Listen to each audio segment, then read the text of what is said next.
Welcome to Dig on America, where we speak truth to power.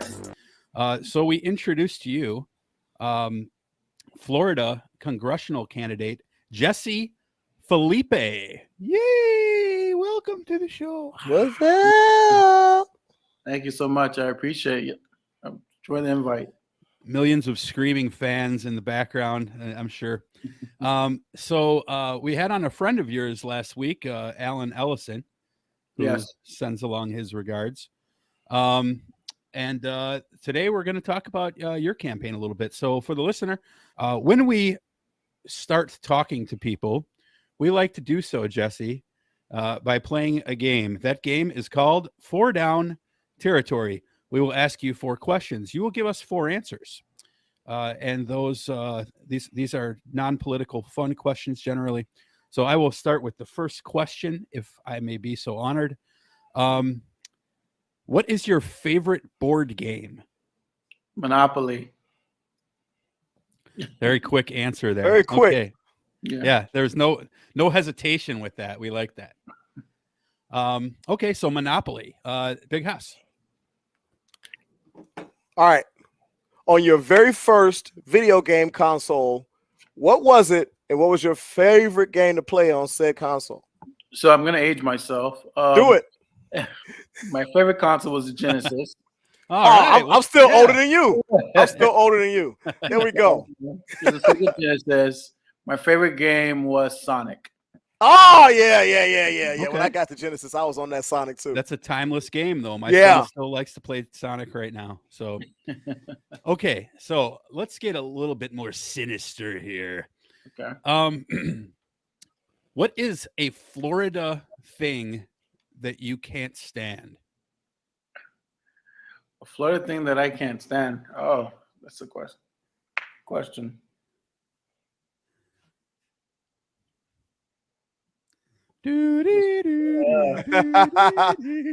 Traveling through the swamps.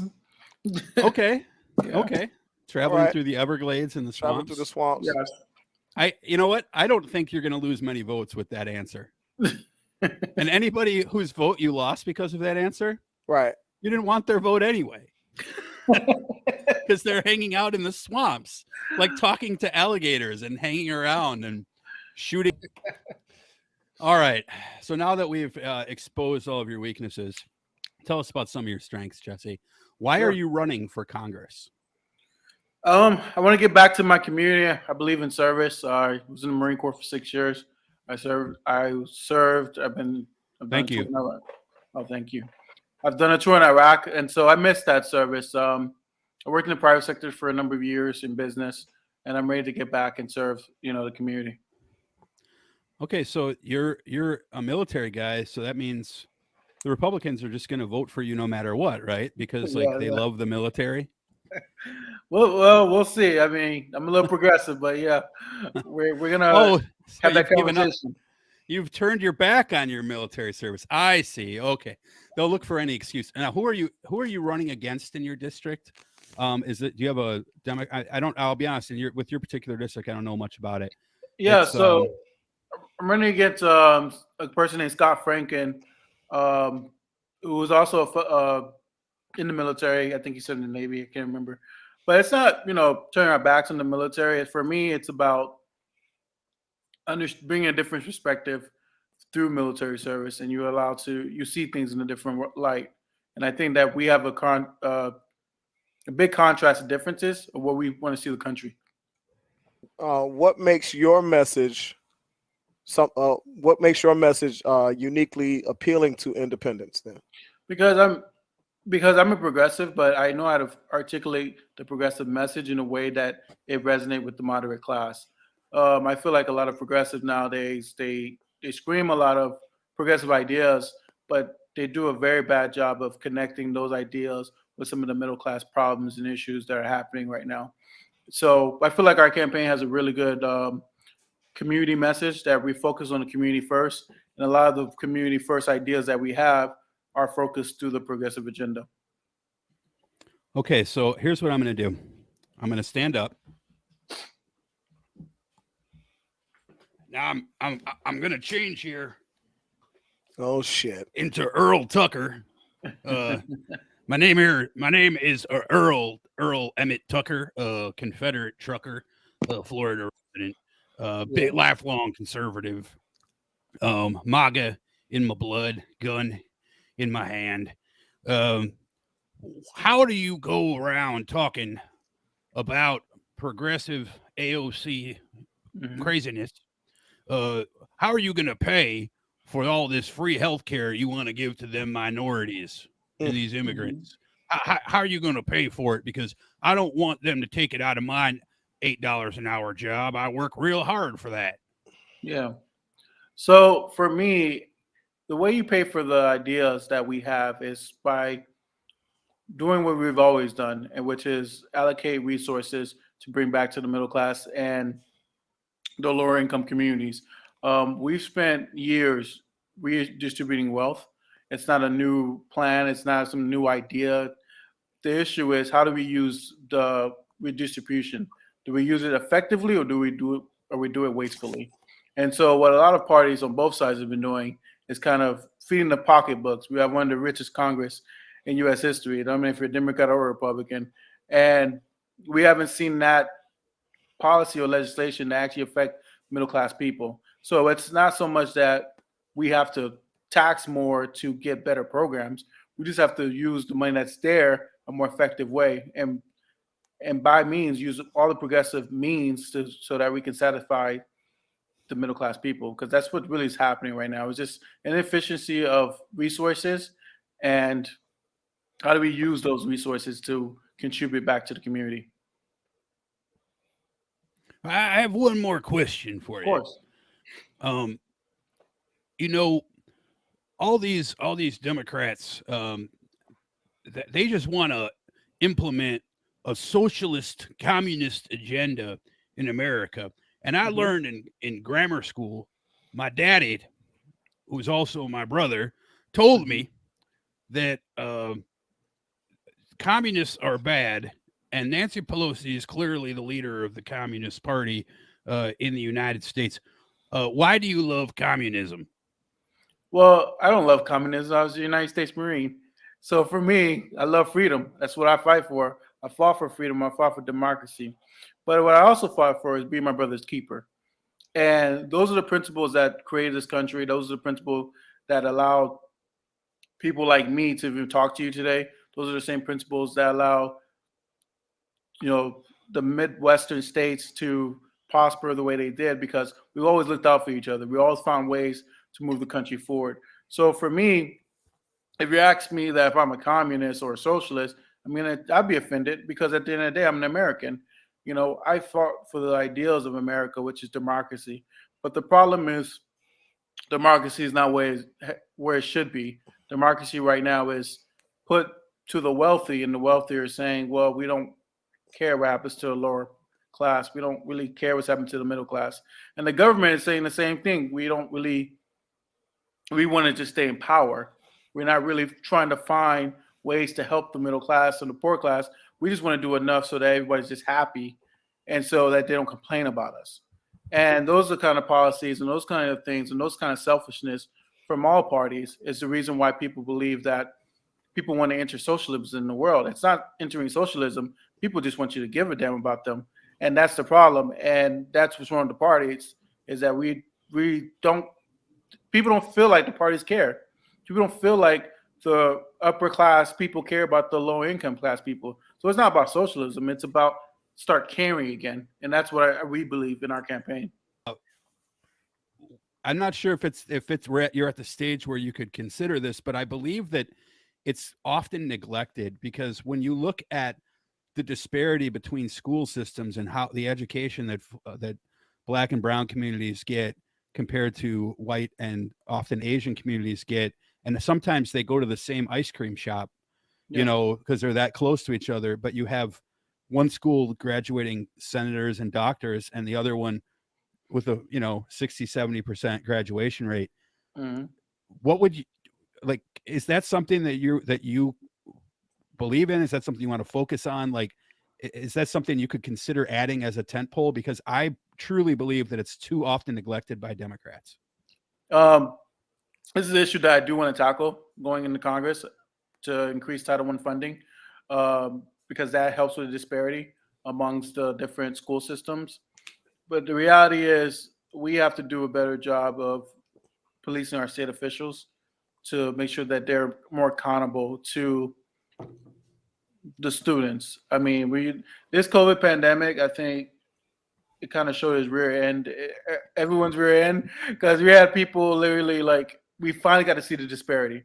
We finally got to see African American or minorities or Hispanics or less fortunate, the low income people essentially, who couldn't even do their homework because they didn't have laptops. Couldn't go to school because they didn't have laptops. And you have people in the higher zip codes who had laptops, who had the internet. They're fine, but then the students who didn't were struggling to get their assignments done, struggling to understand, and that disparity people saw it. COVID was the big reveal party of the disparities of America, as you can tell.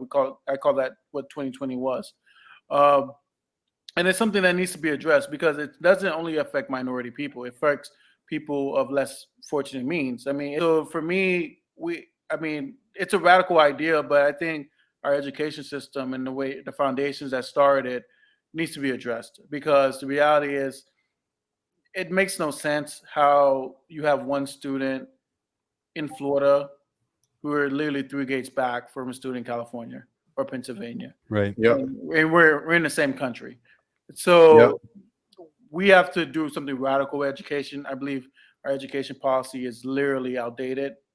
I truly believe that if you take that as your forefront, and like even if you say, hey, I'm going to bring a policy to the floor of Congress that would mandate states to collect the money for the schools the same way that they do, but allocate it evenly, 100% evenly to every single school throughout that state, that you would see the income gap start to go away in the matter of a generation or two. That doesn't mean we don't do other things, but in a couple of generations, opportunity means everything, right?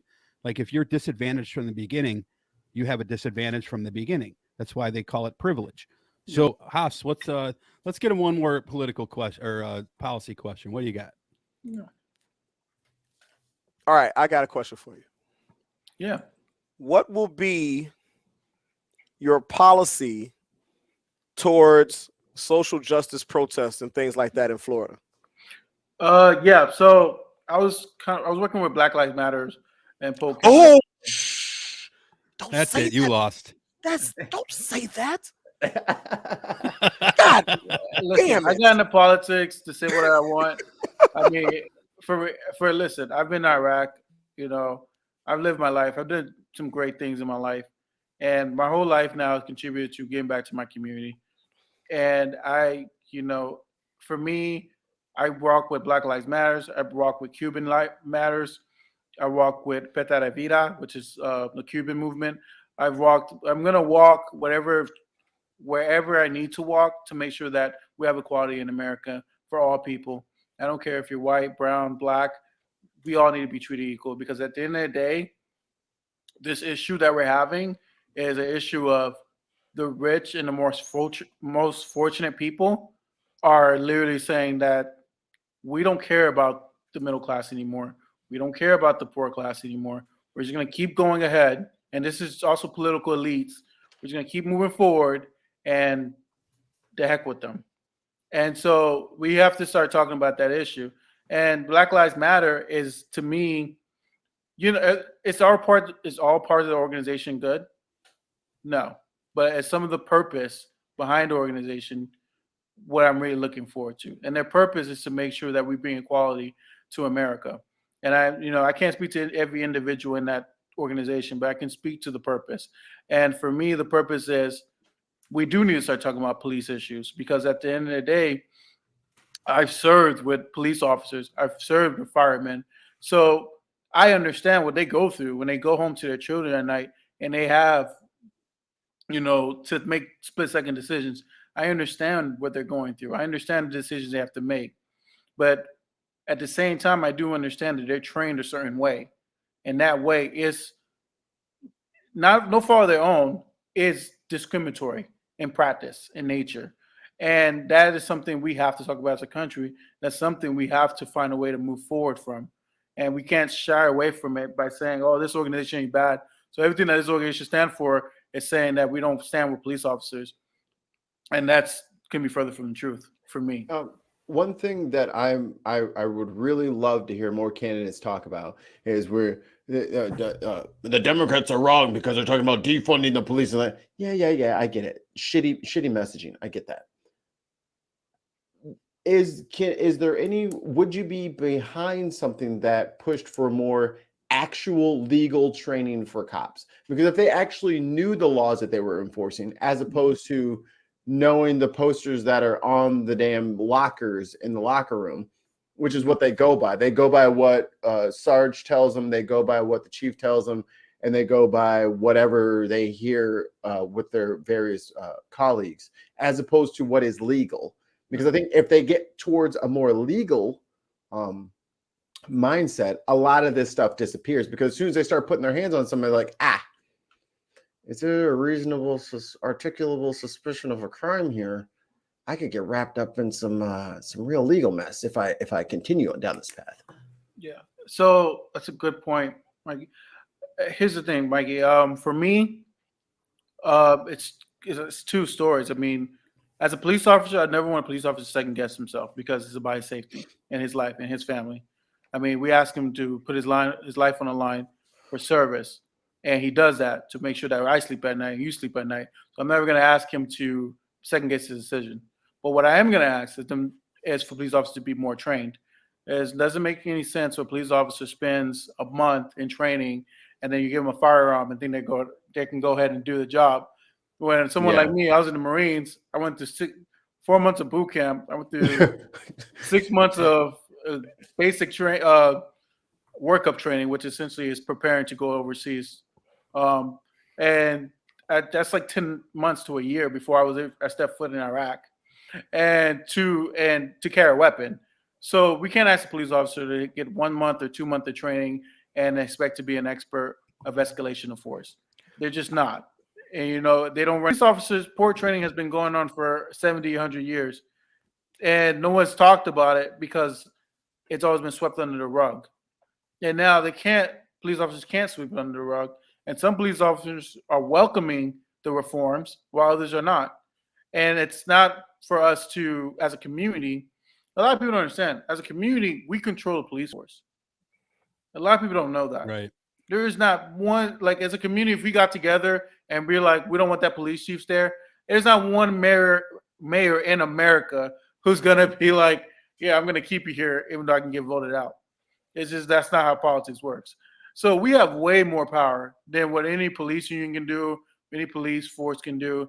The reality is, what are we doing as a community to address those systematic racism that's in the criminal justice system? Tell us how we can find you.